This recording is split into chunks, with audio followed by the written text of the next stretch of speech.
1966-র 26শে March শ্রদ্ধেয় পান্নালাল ভট্টাচার্যের ভাইপো অর্থাৎ ধনঞ্জয় বাবুর বড় ছেলে শ্যামলাল গঙ্গা স্নান করে এসে দেখলেন তার ছোট মাসি গোমরা মুখে বসে। চাপাচাপির পর চিৎকার করে বলে উঠলেন, ওরে আমাদের পানু আর নেই।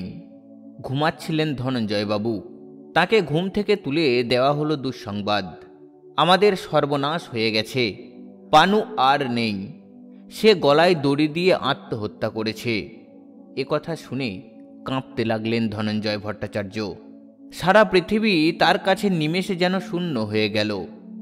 বিকালে দাহ করে বাড়ি ফিরে আসার পর ধনঞ্জয়বাবু কেঁদে কেঁদে এক টানা বলে চললেন, আয় পানু, ফিরে আয় বাবা, আর কোনো দিন তোকে বকবো না, ফিরে আয়, ফিরে আয়। নমস্কার, জীবনপঞ্জি ইউটিউব চ্যানেলে আপনাদের স্বাগত জানাই। আজ আমি আপনাদের শোনাব বিখ্যাত শ্যামাসঙ্গীত শিল্পী পান্নালাল ভট্টাচার্যের দাদা, মা কালীর স্নেহধন্য ও স্বনামধন্য গায়ক ও সুরকার ধনঞ্জয় ভট্টাচার্যের জীবনী। ভিডিওটি শেষ পর্যন্ত দেখুন, আশা করি ভালো লাগবে। 1922 সালের 10ই সেপ্টেম্বর বালি বারেন্দ্রপাড়ায় মামার বাড়িতে জন্ম হয় সুরেন্দ্রনাথ ভট্টাচার্য ও অন্নপূর্ণা ভট্টাচার্যের অষ্টম সন্তান ধনঞ্জয় ভট্টাচার্যের। হাওড়া জেলার আমতা অঞ্চলের পায়রাটুঙ্গির জমিদার পরিবারের সন্তান সুরেন্দ্রনাথ ভট্টাচার্য বিএন রেলওয়ের পদস্থ চাকুরে ছিলেন। তিনি বিভিন্ন কারণে গ্রাম ও জমিদারির মায়া ত্যাগ করে বালিগ্রামে উঠে আসেন এবং বাড়ি করার জন্য বারেন্দ্রপাড়ার বাদামতলায় একটি জমিও কেনেন। ধনঞ্জয়বাবুর যখন 7 বছর বয়স তখন আকস্মাৎ মৃত্যু হয় সুরেন্দ্রনাথের। কনিষ্ঠ পুত্র পান্নালাল তখন 7 মাসের গর্ভে। বড় ছেলে লক্ষ্মীকান্ত তখন সবে বিএন রেলওয়ের চাকরিতে ঢুকেছেন। 11টি সন্তান নিয়ে জননী অন্নপূর্ণা দেবী সংসার গুছিয়ে আনার চেষ্টা আরম্ভ করতে না করতেই 4 মাসের মাথায় লক্ষ্মীকান্তের মৃত্যু ঘটে। ফলে অন্নপূর্ণা দেবী তার শেষ সম্বলও হারিয়ে ফেলেন। তারপর সাহসে বুক বেঁধে অন্নপূর্ণা দেবী জীবন যুদ্ধে নামলেন। সেই থেকে বালক ধনঞ্জয় ছায়ার মতো মাকে অনুসরণ ও সাহায্য করেছেন। সুধাকণ্ঠী ব্যক্তিত্ব সম্পন্না মায়ের ছাপ ধনঞ্জয়বাবুর স্বভাবে গভীরভাবে প্রভাব ফেলে। মায়ের প্রতি অগাধ ভক্তিতে তিনি শৈশব থেকে শুরু করে মায়ের সঙ্গে সারা জীবন ধরে একাদশীর উপবাস পালন করে গেছেন। ধনঞ্জয়বাবুর চারিত্রিক দৃঢ়তা, সত্যনিষ্ঠা, পরহিতব্রত, লোভ সংবরণ, দুঃখ সুখে সমান নিরুদ্বেগ ও সুগভীর আধ্যাত্মিকতা, এই সব গুণই তার মায়ের কাছ থেকে পাওয়া। সহজাত সুর নিয়ে জন্মেছিলেন ধনঞ্জয় ভট্টাচার্য। একবার যা শুনতেন তা সঙ্গে সঙ্গে কণ্ঠে তুলে নিতে পারতেন। ছোট থেকেই গান, পশু পাখির স্বর, জলের কলতান এবং প্রকৃতির অন্যান্য শব্দ তিনি অনায়াসেই রপ্ত করতে পারতেন।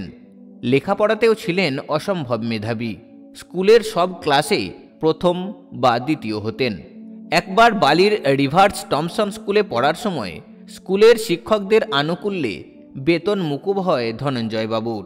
তারপর থেকে ওই স্কুলেরই শিক্ষক সুধাংশুবাবু তাকে বই কিনে দিতেন। এমনকি সামর্থ্য না থাকায় প্রবেশিকা পরীক্ষার জন্য মাত্র 15 টাকা ফি চাঁদা তুলে জমা দেওয়ার ব্যবস্থাও করে দিয়েছিলেন স্কুলের শিক্ষকরাই। সেই পরীক্ষায় প্রথম বিভাগে উত্তীর্ণ হয়ে সবার মান রক্ষাও করেন ধনঞ্জয়বাবু। সুধাংশু স্যারের গর্বের ছাত্রটি ইতিমধ্যে গানের জগতেও 2-4টি পুরস্কার জয় করে স্যারের প্রীতি ও প্রশংসা দুই অর্জন করেছেন, কিন্তু আর এগোতে পারেননি। অন্য চিন্তা বা সংসারের প্রতিপালন করার চেষ্টায় চাকরির খোঁজে দরজায় দরজায় ঘুরতে লাগলেন ধনঞ্জয়বাবু।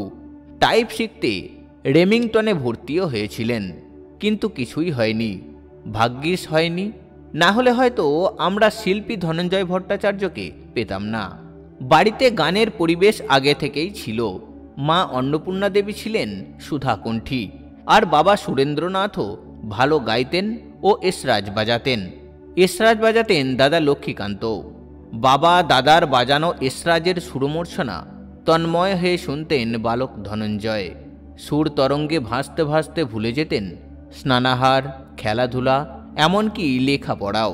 বড় স্বাদ হতো একবার যন্ত্রটি হাতে নিতে, তারের উপর ছড় টেনে সুরের হিল্লোল তুলতে, কিন্তু শাসনের রক্তচক্ষু এড়িয়ে যন্ত্রটি হাতে পাওয়া সহজ ছিল না। 5 বছর বয়সেই লুকিয়ে লুকিয়ে বাজাতে শিখলেন। বাজাতেন তন্ময় হয়ে, বাবা ও দাদার চোখ এড়িয়ে, তাদের অনুপস্থিতিতে। একদিন দাদা দেখে ফেললে শেষ হলো এসরাজ বাজানোর পর্ব। কিন্তু গান তো কেউ কেড়ে নিতে পারে না। আপন মনে গেয়ে চললেন বালক ধনঞ্জয়। মাঝিদের ভাটিয়ালি গান, বাউল অথবা বৈষ্ণবের গান, কীর্তনের আসন থেকে তুলে নেওয়া পদ, যাত্রা, থিয়েটার, কবিদের গান, পাঁচালির গান সবই নিখুঁত সুরে গাইতে পারতেন অতি অল্প বয়স থেকেই। তিনি বলতেন, তার গানের প্রথম গুরু একজন ভিখারি, যিনি একবার বিদায় দে মা গানটি গাইতেন। বিদ্যালয়ে বিদ্যাচর্চার ফাঁকে মজার ছলে গানের চর্চাও হতো। টিফিনে অথবা 2 ক্লাসের মাঝখানের অল্প অবকাশে বন্ধু বান্ধবরা গান গাওয়ার অনুরোধ করলে তিনি তাদের আকাঙ্ক্ষা পূরণ করতেন। তেমনি একদিন টিফিনে গান ধরেছিলেন কানাকেষ্টর সেই বিখ্যাত গান, স্বপন যদি মধুর এমন হোক সে মিছে কল্পনা। ধীরে ধীরে গানের স্বর টিচার্স রুমেও পৌঁছে গেল। মাস্টার মশাইদের মধ্যে ছড়িয়ে পড়ল ধনঞ্জয়ের গানের খ্যাতি। তারপর স্কুলের মাস্টার মশাইরা তাকে 2-1টি অনুষ্ঠানে গান গাওয়ার সুযোগও করে দিয়েছিলেন। তখন বয়স 10 বছর। ইতিমধ্যে এসে গেল বিদ্যালয়ের বার্ষিক পুরস্কার বিতরণী অনুষ্ঠান। অনুষ্ঠিত হবে উত্তরপাড়া রাজবাড়িতে। মাস্টার মশাইরা স্থির করলেন ধনঞ্জয় গান গাইবে, কোরাস এবং একক 2ই থাকবে। অনুষ্ঠানে প্রধান অতিথি হয়ে আসবেন অমর কথাশিল্পী শরৎচন্দ্র চট্টোপাধ্যায়। শরৎচন্দ্রকে গান শোনানোর সুযোগ পাবেন ভেবে রোমাঞ্চিত ধনঞ্জয়, তাই বিপুল উৎসাহে রিহার্সেল করে তৈরি হলেন।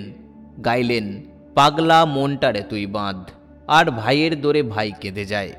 শ্রোতাদের প্রবল হাততালির শব্দ শেষ হওয়ার পর মঞ্চে উপস্থিত শরৎবাবু নিজের আসন ছেড়ে উঠে এসে আশীর্বাদ করলেন বালক ধনঞ্জয়কে। পুরস্কার স্বরূপ তুলে দিলেন একটি 5 টাকার নোট। সারা জীবন ধরে অসংখ্য পুরস্কার ও রাশি রাশি টাকার অভিজ্ঞতার পরও এই 5 টাকার নোটটিকে জীবনের শ্রেষ্ঠ পুরস্কার মনে করতেন ধনঞ্জয়বাবু। তারপর শরৎচন্দ্রের প্রতি তার ভক্তি শেষ বয়স পর্যন্ত অটুট ছিল। উত্তরপাড়া রাজবাড়ির পুরস্কার বিতরণী অনুষ্ঠানে গান শুনে সুধাংশু স্যার বুঝলেন তার ছাত্রটির প্রতিভার বিকাশের জন্য কোনো শিক্ষকের কাছে গান শেখানো দরকার। তাই তিনি বালক ধনঞ্জয়কে বললেন, তুমি গান শিখবে? ধনঞ্জয়বাবু সাগ্রহে জানালেন, শিখতে চান, তবে মায়ের অনুমতি নিতে হবে। সুধাংশু স্যার স্বয়ং বাড়িতে এসে মায়ের অনুমতি নিলেন। মা সাগ্রহে অনুমতিও দিলেন। আরম্ভ হল সঙ্গীত শিক্ষার পর্ব। প্রতিদিন বিদ্যালয়ে ছুটির পর সুধাংশু স্যার সাইকেলে চাপিয়ে ছাত্রটিকে নিয়ে যেতেন উত্তরপাড়ায় গান শেখাতে। শেখা শেষ হলে পৌঁছে দিতেন বাড়িতে। শীত, গ্রীষ্ম, বর্ষা কোনো সময়ই বন্ধ থাকত না গান শেখা। তার সঙ্গীত শিক্ষক ছিলেন গোকুল নাগ। ছাত্রকে গান শেখানোর ব্যাপারে সুধাংশু স্যারের অসীম উৎসাহ ছিল। পরবর্তীকালে নাম, যশ ও প্রতিপত্তির শীর্ষে পৌঁছেও ধনঞ্জয়বাবু সর্বদা স্মরণ করেছেন সুধাংশু স্যারের কথা। কিন্তু গান শেখানো শুরু হওয়ার কিছুদিন পরই গোকুলবাবু কর্মসূত্রে বাড়ির বাইরে চলে যান এবং বালক ধনঞ্জয়কে বিষ্ণুপুর ঘরানার অমিয়রঞ্জন বন্দ্যোপাধ্যায়ের বাবার কাছে শিক্ষার জন্য দিয়ে যান। কিন্তু বালক ধনঞ্জয়কে অত্যন্ত অল্প বয়সী বলে তিনি গান শেখাতে অস্বীকার করেন। তারপর তিনি যশস্বী শাস্ত্রীয় সঙ্গীত শিল্পী সত্যেন ঘোষালের কাছে 5 বছর উচ্চাঙ্গ সঙ্গীত শিক্ষা গ্রহণ করেন।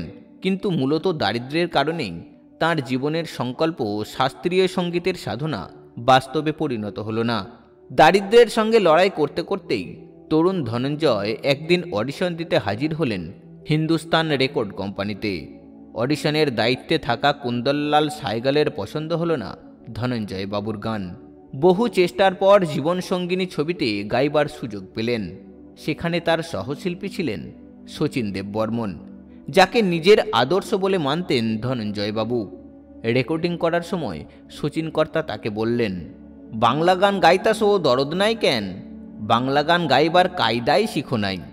যাকে নিজের আদর্শ বলে মানেন তার কাছ থেকে এমন কথা শুনে প্রচণ্ড অনুশীলনের মধ্যে দিয়ে ধনঞ্জয়বাবু নিজেকে তৈরি করতে লাগলেন। অবশেষে সুযোগ এলো ইউনিভার্সিটি ইনস্টিটিউট হলে গান গাইবার। মূল আকর্ষণ সেই শচীন দেববর্মন। শচীন কর্তার সামনে আবার গান গাওয়ার সুযোগ পেয়ে ধনঞ্জয়বাবু যখন প্রাণ ভরে গাইছেন, তখন শচীন কর্তা সেখানে হাজির হয়ে গেছেন। উইংসের পাশে দাঁড়িয়ে তিনি গান শুনলেন। গান শেষ হলে শচীন কর্তা জড়িয়ে ধরে স্নেহ ভরে বলেছিলেন, গলাডারে রাইক্ষ ধনঞ্জয়। মাকে প্রণাম করে রেডিওতে প্রথম গান গাইতে গেলেন 1938 সালে। গানটি হল জোছনা রাতে কেন ডাকে বাঁশি, সেই শুরু। তারপর বহু বছর আকাশবাণীতে সঙ্গীত পরিবেশন করেছেন ধনঞ্জয়বাবু। জীবন সঙ্গিনীর পর আলেয়া ছবিতেও গান গাওয়ার সুযোগ পেলেন। ধীরে ধীরে সঙ্গীত জগতে আলো ছড়াতে শুরু করলেন ধনঞ্জয় ভট্টাচার্য। তার গাওয়া বিখ্যাত কয়েকটি গান হল মাটিতে জন্ম নিলাম, এই ঝিরঝিরে বাতাসে, ঝনন ঝনন বাজে ইত্যাদি। এরপর ধীরে ধীরে শ্যামা সঙ্গীত গাইতে শুরু করলেন ধনঞ্জয়বাবু। এক সময় কালী পুজো ও ধনঞ্জয় ভট্টাচার্যের গান ছিল সমর্থক। সকলই তোমারই ইচ্ছা, এ মায়া প্রপঞ্চময়, আমায় দে মা তবিলদারির মতো অজস্র শ্যামাসঙ্গীতের সুরে আজও অন্যরকম পরিবেশ তৈরি হয় মণ্ডপে মণ্ডপে। শ্যামাসঙ্গীত ও ভক্তিগীতির ক্ষেত্রে তার কোনো তুলনা এখনও নেই। তিনি ছিলেন প্রকৃতই একজন সাধক শিল্পী। ব্যক্তিগত জীবনে ধনঞ্জয় ভট্টাচার্য বিবাহ করেন রেখা দেবীকে। তাঁদের 3 সন্তানের মধ্যে দীপঙ্কর ভট্টাচার্যই পিতার সঙ্গীত ধারার একমাত্র উত্তরাধিকারী। প্রবাদ প্রতিম শ্যামাসঙ্গীত শিল্পী পান্নালাল ভট্টাচার্য ছিলেন তার সর্বকনিষ্ঠ ভ্রাতা। পান্নালালের মধ্যে ভক্তিরসের সন্ধান পেয়ে ভক্তিমূলক গানের জায়গাটি তিনি ভাইকে ছেড়ে দিয়েছিলেন এবং তারপর নিজে আর ভক্তিমূলক গান গাইতে চাইতেন না। ধনঞ্জয় ভট্টাচার্য নিজের ছেলের মতো মানুষ করেছিলেন পান্নালাল বাবুকে, আর তার স্ত্রী পান্নাবাবুর কাছে ছিলেন তার মায়ের মতো। পান্নালালের বয়স যখন 18 কি 19, বালির বারেন্দ্রপাড়ায় একটি বড় মাঠে ফুটবল খেলতে গিয়ে একটি বল সজোরে তার চোখে লাগে। ভর্তি করা হয় স্থানীয় হাসপাতালে। কিছু করা সম্ভব নয় জেনে ধনঞ্জয়বাবু ভাইকে কলকাতায় এনে ভর্তি করেন মেডিকেল কলেজ হাসপাতালে। ডাক্তারদের আশঙ্কা ছিল 2টি চোখই বোধহয় নষ্ট হয়ে যাবে। 1.5 মাস হাসপাতালে ভর্তি থেকে 450 টাকা দামের 25টি ইঞ্জেকশন দেওয়ার পর তার চোখ ঠিক হয়। তবে ডান চোখের মণিটি সামান্য সরে যায়, কিন্তু মেজদা ও বৌদির সেবায় তিনি সম্পূর্ণ সুস্থ হয়ে ওঠেন। তারপর থেকেই বৌদিকে মায়ের মতো ভালোবাসতেন পান্নাবাবু। দাদাকে নিজের আইডল হিসাবে মানতেন পান্নালাল বাবু। তার মতো করে ধুতি পরা, হাতের লেখা, হাঁটা চলা, এমনকি কথা বলাতেও দাদা ধনঞ্জয়ের ছাপ লক্ষ্য করা যেত। তিনি ভক্তিগীতিও নিজের দাদাকে দেখেই শিখেছিলেন। তার ধারণা ছিল মেজদা ধনঞ্জয় ভট্টাচার্যের থেকে ভালো ভক্তিগীতি কেউই গাইতে পারেন না। যে কোনো অনুষ্ঠানে গেলে তার দাদার আগেই তিনি গান গেয়ে চলে আসতেন, কারণ পান্নালাল বাবু মনে করতেন যদি মেজদা থাকেন তাহলে তিনি আর গান গাইতে পারবেন না। অন্যদিকে ধনঞ্জয় বাবু মনে করতেন পান্নালাল তার থেকে অনেক ভালো শ্যামাসঙ্গীত গায়, তার মতো করে মা কথাটা উচ্চারণ আর কেউ করতে পারতেন না। এইভাবে দিন চলতে চলতে অবশেষে ধনঞ্জয় ভট্টাচার্যের জীবনে এলো সেই অভিশপ্ত দিন 1966-র 26শে মার্চ। ধনঞ্জয়বাবুর বড় ছেলে শ্যামলাল গঙ্গা স্নান করে এসে দেখলেন তার ছোট মাসি গোমড়া মুখে বসে আছেন। অনেক চাপাচাপির পর চিৎকার করে বলে উঠলেন, ওরে আমাদের পানু আর নেই। ঘুমাচ্ছিলেন ধনঞ্জয়বাবু। তাকে ঘুম থেকে তুলে দেওয়া হলো দুঃসংবাদ, আমাদের সর্বনাশ হয়ে গেছে, পান্নালাল আর নেই, সে গলায় দড়ি নিয়ে আত্মহত্যা করেছে। এ কথা শুনে কাঁপতে লাগলেন ধনঞ্জয় ভট্টাচার্য। সারা পৃথিবী তার কাছে নিমেষে যেন শূন্য হয়ে গেল। দাহ করে বাড়ি ফিরে আসার পর ধনঞ্জয়বাবু কেঁদে কেঁদে এক টানা বলে চললেন, আয় পানু, ফিরে আয় বাবা, আর কোনো দিন তোকে বকবো না, ফিরে আয়, ফিরে আয়। তার পুত্রসম আদরের ভাই তখন চলে গেছেন মায়ের কাছে ইহলোকের মায়া কাটিয়ে। আকাশবাণীতে বারবার ঘোষণা করা হচ্ছে সেই দুঃসংবাদ। তাদের শিশিলের বাড়িতে নিয়ে আসা হলো পান্নালালের দেহ ধনঞ্জয়বাবুর স্ত্রীকে দেখানোর জন্য। তিনি তখন খুব অসুস্থ। অনেকে মিলে তাকে গাড়ির কাছে আনতেই তিনি আছড়ে পড়লেন পুত্রসম পানুর উপর। কি অভিশপ্ত সেই দিন! পান্নালাল বাবুর চলে যাওয়ার পর তার দাদা ধনঞ্জয় ভট্টাচার্য পান্নালাল স্মরণে রেকর্ড করেছিলেন দুটি গান, থির হয়ে তুই বোস দেখিমা, দুটি কথা কই এবং ত্রিভুবন জয় করিয়া রাবণ। দুটি গানই তার নিজের লেখা। শোকে বিহ্বল ধনঞ্জয়বাবুর কণ্ঠে সে গান শুনলে বুকটা হু হু করে ওঠে। একটি গানে তিনি লিখেছিলেন, সত্যি করে বল পাশানি রাখলি কোথা তাকে, মুন্ড মালায় গাঁথলি নাকি কটিবাসের পাকে, মা হয়ে তুই রক্ত খাবি হোলি কালের কাল, পান্নাকে তুই খেয়েছিস তাই হাতে মুখে লাল, তোকে খেয়ে শোধ নেব মা নাচবো তা থই থই। কি গভীর সন্দেহে ধনঞ্জয়বাবু এই কথাগুলো লিখেছিলেন, যা শুনলে গায়ে কাঁটা দিয়ে ওঠে। 1992 সালের 1 জানুয়ারি দক্ষিণেশ্বরে কল্পতরু উৎসবে ধনঞ্জয়বাবু যখন গাইতে যান, তখনই তার শারীরিক অবস্থা খুব খারাপ ছিল। বাড়িতেই ডায়াবেটিস নেপ্রোপ্যাথির চিকিৎসা চলছিল। শেষ পর্যন্ত ওই বছরই 18 ডিসেম্বর উত্তর কলকাতার এক নার্সিংহোমে ভর্তি করানো হয় তাকে। অবশেষে 27 ডিসেম্বর রবিবার সন্ধ্যা 7টার সময় ধনঞ্জয়বাবুর জীবনদীপ নির্বাপিত হয়। যদিও তার মতো শিল্পীর মৃত্যু নেই, তিনি মৃত্যুঞ্জয়। বন্ধুরা, স্বনামধন্য গায়ক ও সুরকার ধনঞ্জয় ভট্টাচার্যের জীবনী এখানেই শেষ করলাম। ভিডিওটি আপনাদের কেমন লাগলো তা অবশ্যই কমেন্ট করে জানাবেন। আর চ্যানেলে প্রথম হয়ে থাকলে চ্যানেলটিকে সাবস্ক্রাইব করে পাশে থাকবেন। ভালো থাকুন, সুস্থ থাকুন। ধন্যবাদ।